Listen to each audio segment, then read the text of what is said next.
नमः हरे नमः। हरे कृष्णा। आज हम भगवत गीता अध्याय 8 श्लोक नंबर 10 सीखेंगे। चलिए शुरू करते हैं। प्रयाण काले मनसा चलेन भक्त्या युक्तो योग बलेन चैव भ्रुवोरमध्य प्राणम् आविश्य सम्यक् स तं परम पुरुषम उपैति दिव्यम। अब हम इसको धीरे धीरे बोलकर समझते हैं। प्रयाण काले मनसा चलेन भक्त्या युक्तो योग बलेन चैव भ्रुवोर मध्ये प्राणम आवेश्य सम्यक् स तं परम पुरुषम उपैति दिव्यम। अब हम इसे फिर से गाते हैं। प्रयाण काले मनसा चलेन भक्त्या युक्तो योग बलेन चैव भ्रुवोरमध्य प्राणम आवेश्य सम्यक् स तं परम पुरुषम उपैति दिव्यम। अब हम समझते हैं भगवान श्री कृष्ण इस श्लोक में हमें क्या कह रहे हैं। मृत्यु के समय जो व्यक्ति अपने प्राण को भौहों के मध्य स्थिर कर लेता है और योग शक्ति के द्वारा अविचलित मन से पूर्ण भक्ति के साथ परमेश्वर के स्मरण में अपने आप को लगाता है, वह निश्चित रूप से भगवान को प्राप्त होता है। हरे कृष्णा। चलिए अब हम प्रभु जी से इस श्लोक के बारे में और अच्छे से समझते हैं। हरे कृष्णा जी। तो ये 3 श्लोकों में भगवान श्री कृष्ण बता रहे हैं कि जो अष्टांग योग का पालन करता है, जिसको अष्टांग योग में रुचि है, वो किस तरह से भगवान को स्मरण करता हुआ अपने प्राणों का त्याग कर सकता है, और जो भक्त है वो किस तरह से प्राणों का त्याग करते हैं, उसका वर्णन हमें आगे मिलता है। तो यहाँ पर भगवान श्री कृष्ण बोलते हैं कि प्रयाण काल, मृत्यु के समय अपने प्राणों को भौहों के मध्य स्थिर कर लेता है। तो यह वास्तव में भगवान श्री कृष्ण उन अष्टांग योग का अनुसरण करने वाले व्यक्तियों के लिए बताते हैं जो अपने इस शरीर के अंदर जो चक्र है, जैसे मुख्यतः 6-7 चक्र है, तो उसमें से एक आज्ञा चक्र होता है जो कि हमारे भौहों के मध्य में होता है, जिस पे हम लोग तिलक लगाते हैं वहाँ पर।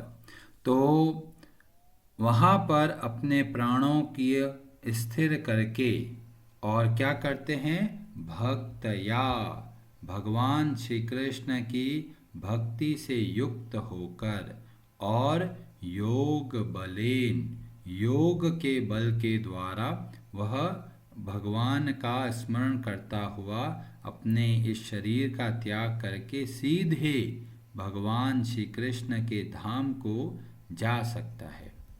तो यहाँ पर प्रभुपाद जी तात्पर्य में बताते हैं कि मृत्यु के समय मन को भगवान की भक्ति में स्थिर करना चाहिए। तो चाहे कोई अष्टांग योगी हो, चाहे भक्ति योगी हो, चाहे ज्ञान योगी हो, इन तीनों में जो मुख्य है वह है भगवान श्री कृष्ण की भक्ति। बहुत सारे अष्टांग योग का पालन करने वाले योगी लोग बोलते हैं जी हमें तो भक्ति से कोई लेना देना नहीं है, हम तो ध्यान करेंगे और ध्यान के बाद में हमें परम दिव्य ज्योति के दर्शन होते हैं। तो भगवान बोलते हैं ऐसे व्यक्ति भगवान के धाम को नहीं पहुंच पाते। क्यों? बिना कोई भक्ति किए भगवान श्री कृष्ण के लोकों को नहीं जा सकते। तो यहाँ पर जो महत्वपूर्ण शब्द बताया गया भक्तया, भक्ति का होना बहुत आवश्यक है। बिना भक्ति के अष्टांग योग कार्य नहीं करेगा। आजकल आप लोग देखेंगे बहुत सारे बाबा लोग हैं, गुरु बन गए हैं, जो तरह तरह के योग सिखाते हैं। कई लोग अपने ही नाम से तरह तरह के योग बना दिए और सिखाते हैं किस तरह से ध्यान करना चाहिए, कैसे ध्यान करना चाहिए। और बहुत लोग ऐसा करते हैं कि हम शक्ति को यहाँ से वहाँ केंद्रित करेंगे और फिर हम ऐसा करेंगे, फिर हम वैसा करेंगे।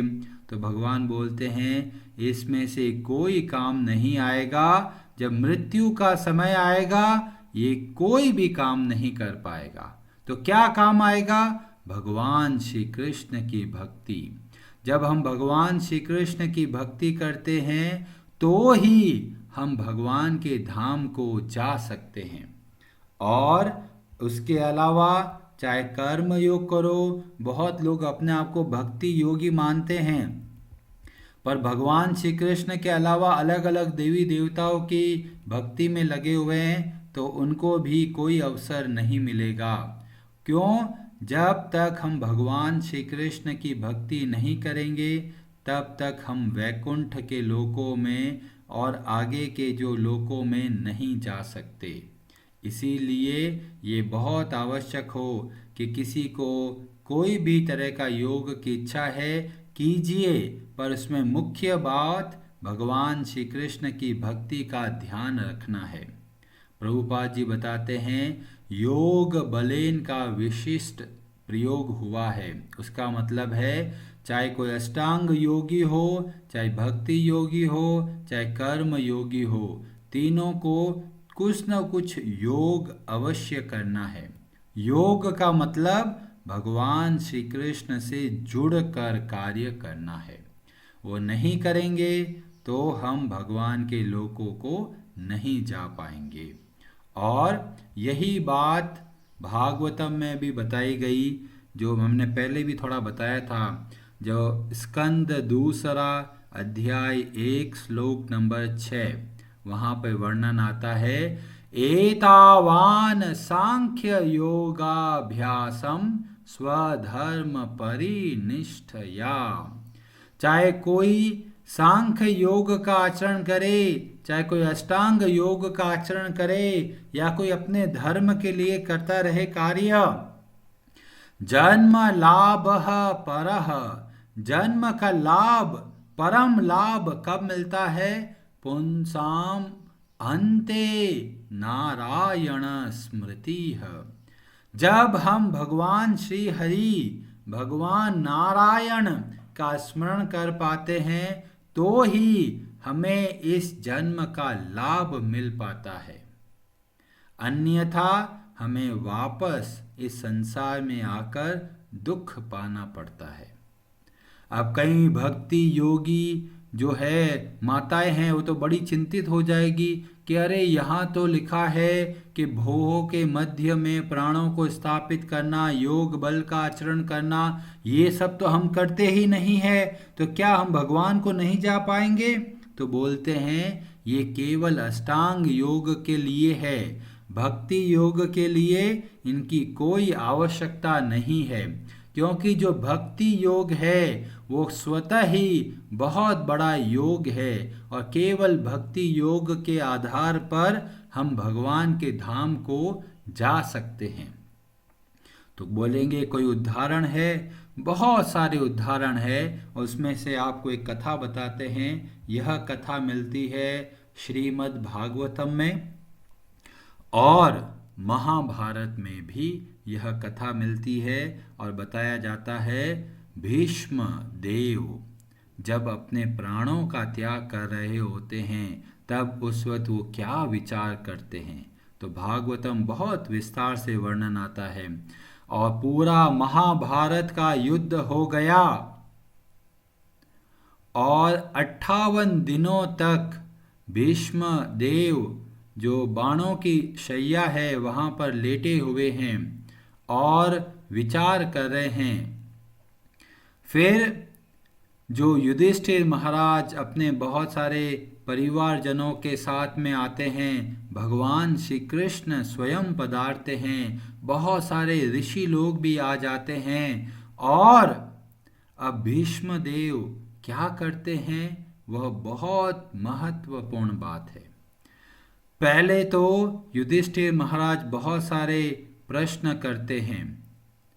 बहुत सारे जब प्रश्न करते हैं तो भीष्म देव भले ही बाणों की शैया पे पड़े हैं, बहुत भयंकर पीड़ा है, पर फिर भी हर एक का स्वागत करते हैं। अभी कैसे स्वागत करेंगे? पूरा हाथ वगैरह तो पूरा बाणों से भरा हुआ है, तो अपनी आंखों से ही नमस्कार करके हर एक का स्वागत करते हैं। जो ऋषि मुनि आए हैं, जो भगवान श्री हरि हैं, सब लोगों का यथोचित सत्कार करते हैं। और फिर युधिष्ठिर महाराज को बहुत सारा ज्ञान बताते हैं। और फिर वहाँ पर बहुत महत्वपूर्ण कुछ श्लोक है जो मैं आपको बताता हूँ। उसमें जो भीष्म देव है वे बोलते हैं कि ये जो भगवान श्री कृष्ण आपके साथ में खेल रहे हैं, क्रीड़ा कर रहे हैं, व्यवहार कर रहे हैं, ये कोई सामान्य व्यक्ति नहीं है, ये साक्षात नारायण है। और भागवतम में बोलते हैं, एष वै भगवान साक्षात आद्यो नारायणः पुमान। ये जो हमारे सामने आंखों के सामने दिख रहे हैं, वे कौन है? साक्षात स्वयं भगवान आदि नारायण है। और क्या कर रहे हैं? मोहयन मायया लोकम गूढ़श्चरति वृष्णिषु। वे अपनी माया से छिपकर एक सामान्य व्यक्ति की तरह विचरण कर रहे हैं। लोकम गूढ़श्चरति, लोगों को पता ही नहीं चलता कि ये साक्षात स्वयं आदि नारायण है। और फिर कुछ श्लोकों के बाद में वे बोलते हैं, तथा अप्येकांत भक्तेषु पश्य भूप अनुकंपितम् यन्मे अनसुस्त्यजतः साक्षात कृष्णो दर्शनम आगतः। ये भगवान श्री कृष्ण कितने दयालु है, मेरे ऊपर अनुकंपा करने के लिए साक्षात स्वयं पधारे हैं, मुझे दर्शन देने के लिए। ये कितने दयालु है। अनुकंपितम, बहुत ही कृपा करके भगवान श्री कृष्ण स्वयं पधारे हैं मेरे को दर्शन देने के लिए, क्योंकि अब मैं प्राणों का त्याग करने वाला हूँ। और यह विचार करते हैं तो भगवान विचार कर रहे हैं कि भीष्मदेव जाना चाहते हैं, इसलिए स्वयं प्रकट हो रहे हैं उनकी आंखों के सामने। और फिर भगवान श्री कृष्ण को देखते हुए वो बोलते हैं, भक्तया आवेश्य मनो यस्मिन् वाचा यन नाम कीर्तयन् त्यजन कलेवरम योगी मुच्यते काम कर्म भीह। तो यहाँ पर प्राणों को त्याग करने की विधि बताते हुए भीष्म देव बताते हैं, भक्तया आवेश्य, भक्ति से पूरी तरह लीन मन, वाचा यन नाम कीर्तयन, वाचा वाणी के द्वारा क्या करते हैं? भगवान श्री कृष्ण के नाम का कीर्तन करते हुए, त्यजन कलेवरम, अपने शरीर का त्याग करते हैं। ऐसे योगी मुच्यते काम कर्म भी, मुच्यते मतलब मुक्त हो जाते हैं इस संसार के बंधन से। और भीष्म देव ऐसा ही करते हैं। भगवान श्री कृष्ण के अति अद्भुत सुंदर मुखमंडल के दर्शन करते हुए और भगवान की लीलाओं का स्मरण करते हुए अपने शरीर का त्याग करते हैं। वहाँ पर वर्णन आता है कि भीष्मदेव कैसे विचार कर रहे हैं, वो सब बातें याद कर रहे हैं भगवान श्री कृष्ण की लीलाओं को, और विचार करते करते वो सोच रहे हैं कि भगवान कितने दयालु है, मेरे वचनों के खातिर अपने वचनों को झूठा कर दिया, उन्होंने वचन लिया था शस्त्र नहीं उठाएंगे, फिर भी मेरे वचनों की लाज रखने के लिए अपने वचन भूल गए। ऐसे दयालु भगवान हैं और वो याद करते हैं वो समय जब भगवान श्री कृष्ण के शरीर में इतने घाव हो गए। किस लिए घाव हो गए? भीष्म देव के बाणों की वजह से। और जगह जगह पे भगवान श्री कृष्ण के शरीर से रक्त खून निकल रहा है और फिर भी भगवान श्री कृष्ण मुस्कुरा रहे हैं। तो भगवान श्री कृष्ण कह रहे हैं, जब भीष्म देव मेरे ऊपर बाण चला रहे हैं, ऐसा लग रहा है मेरा भक्त मेरे ऊपर पुष्प बरसा रहे हैं। तो भगवान नाराज नहीं हो रहे थे, अरे तीर चला के मेरे को नुकसान दे रहे हो, नहीं।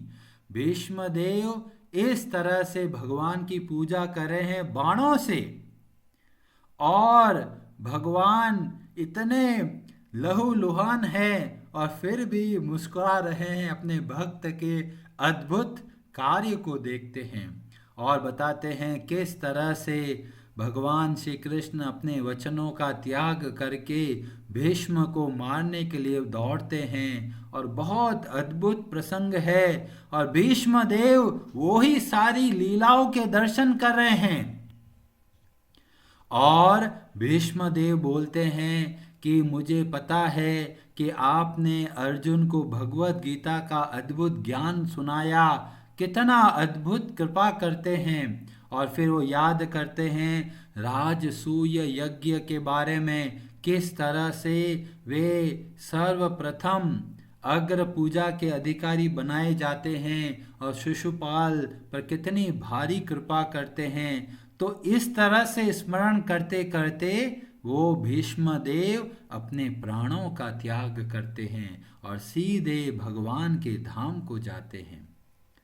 तो कहने का मतलब है, जो भक्त हैं उनको अष्टांग योग की आवश्यकता नहीं है, केवल मन को भगवान श्री कृष्ण की लीलाओं का स्मरण करते करते ही हमारा हृदय शुद्ध हो सकता है। और ऐसी अवस्था में जब प्राण निकलते हैं तो भगवान के धाम को जा पाते हैं।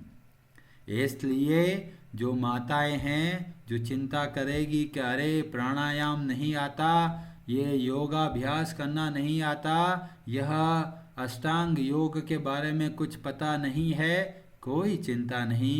2 बातें बताई थी, तुलसी की सेवा कीजिए और निरंतर भगवान श्री कृष्ण के नाम का जप कीजिए।